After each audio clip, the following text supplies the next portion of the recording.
Phil Lee returning with another episode of Civil War Chat. It's now Election Day, November 3rd, 2020. We're going to cover three things today. First, I want to talk a little bit about the presentation I'll be making tomorrow night, a virtual presentation on the causes of the Civil War. I'm not going to spend long on that, but I'm going to put that address up there again for you so that you'll know how to get it, to log in and all that sort of thing. Secondly, I want to talk about Facebook banning of a website for Crossroads Country Store, which also does business as ConfederateShop.com. They just banned it. You can't go there. We'll talk about that. And then lastly, I do want to talk about a couple of Black professors that are willing to go counter to the Black Lives Matter movement. And so we'll get into that third, and then we'll be done. So first, let me share with you the information about my presentation tomorrow. Okay, there it is. What you need to do is you need to email Martha Hartzog today, which is election day, or early tomorrow, to get the login information, because I can't give you the login information here. That's up to her to decide. She will let you in though, so don't worry about that. But I'm going to take just a minute to read a short summary of what I'm going to say. Social activist historians wrongly blame Southerners for the Civil War by accusing them of illegally seceding in order to perpetuate Black slavery. The original seven-state Confederacy started the fighting when it attacked Fort Sumter. Northerners responded by suppressing the Confederate Rebellion, which included 4 additional states after Sumter, thereby ending slavery and intending to establish a postbellum union providing racial equity for ex-slaves. First, secession did not cause the war. Northerners could have evacuated Fort Sumter and let the 7 cotton states depart in peace. Second, secession's alleged illegality is only presumed in retrospect. Northeastern states had earlier threatened secession on at least 5 separate occasions. Third, the 4 states of the Upper South only seceded after Lincoln called for troops to coerce the cotton states back into the Union. Fourth, the causes of secession were not the same as the causes of the war. Southerners fought to defend their homeland. Their letters and diaries in the tens of thousands show this time and again. That's what they fought for. Fifth, the Southern Confederacy was not a rebellion. It had no purpose to replace the government in Washington. Sixth, Southerners were ready to accept popular sovereignty as a peaceful alternative to secession, but Abraham Lincoln rejected it. Popular sovereignty would have allowed each state, when it applied for statehood, to vote on whether they wanted to be a slave state or a free state. Southerners would have accepted that. It was in the party plank for John C. Breckinridge. Seventh, the violence done to the Constitution by enlarging federal power may not have been worth the cost of the war. Slavery could have peacefully been quarantined and eventually ended by popular sovereignty statehood. Eighth, the differences between the USA and CSA constitutions reveal disparities and other disagreements, aside from slavery, between the North and the South. Southerners wanted free trade, whereas Northerners wanted high tariffs to promote their monopolies. This is a big mistake. People are always arguing, well, the South didn't need to secede for tariffs. It was the North that wanted high tariffs. It was the North that went to war because they wanted protective tariffs. Let's get that straight. Ninth, the postbellum Union transformed the South into an exploited colony, impoverishing the region for nearly a century. So there's the information you need to do that. And I'm going to stop the sharing and proceed now to the discussion of the Crossroads Country Store. So bear with me just a second while I do that. The Crossroads Country Store is in Harrisonburg, Virginia.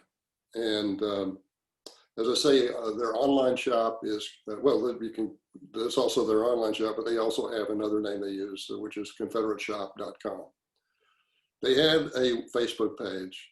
If you go to the website, ConfederateShop.com or Crossroads Store, you'll see that they have over 1,100 Google ratings by individual customers. Their average rating is 4.6, which is quite high, as you know, for Google ratings, particularly given the number. I looked online to see what they sell, and basically they just sell Confederate memorabilia, Confederate flags, Confederate buckles, mugs with Confederate images on them. They do blankets with Confederate images on them. They do have some books. Nothing radical, nothing racist at all that I could see. I could not see anything like that. But Facebook took them down. They're not on Facebook, and this is, if you're not on Facebook or in a business like that, you don't exist for a lot of people. A lot of people, just people that I use Facebook because it's a good way to reach you all. If it wasn't, then I wouldn't use Facebook because I don't like this censorship, as I've said before. I don't really know what more to say than that. You know, I want you to be aware of it. I want you to be aware of the censorship that we're seeing from Facebook. You know, they're taking us down like, you know, ducks in a row. Shoot the first one. Or actually, the trick is shoot the last one, then the last one. You know, I think this was Sergeant York, you know, who was from Tennessee. And so that's the way you got to do this when he captured 26 Germans. Okay, the third point I wanted to mention, there's a couple of black professors, one from Brown University who has a PhD from MIT. I think he teaches statistics. And his name is Glenn Loury. He has a Blogging Heads video show, so you might want to watch his stuff. He's not really, you know, far conservative, but he does not endorse Black Lives Matter. He is really kind of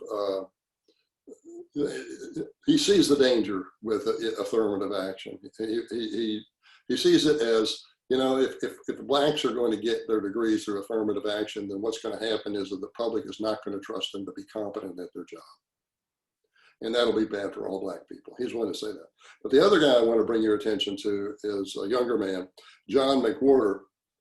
I believe it's spelled John, capital MC, then capital WHOTER.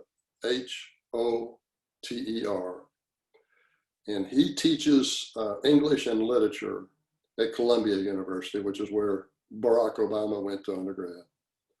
He has a 6-minute video that he put up on YouTube on September 26th. I'd encourage you to go look for it. And the title of it, if you search for it, is Black People Exaggerate Racism by John McWhorter. He has a PhD from Stanford. So it's not hopeless. You know, what we're facing with the destruction of the Confederate monuments is undoubtedly it's tied to this feeling that the Confederacy was all about racism, that Stonewall Jackson, Robert E. Lee were just racist, and they enjoyed whipping blacks. Who knows what images go through the minds of those people that are tearing down the statues and particularly destroying the United Daughters of the Confederacy building. But there's some hope here that guys like this can help change the direction. There's also, of course, those of you who may be aware, also on YouTube, the Hodge twins, who are not academics. They're just humorous. And they are also popular. They don't buy into this Black Lives Matter business either. Black Lives Matter is a fantasy. It has been created by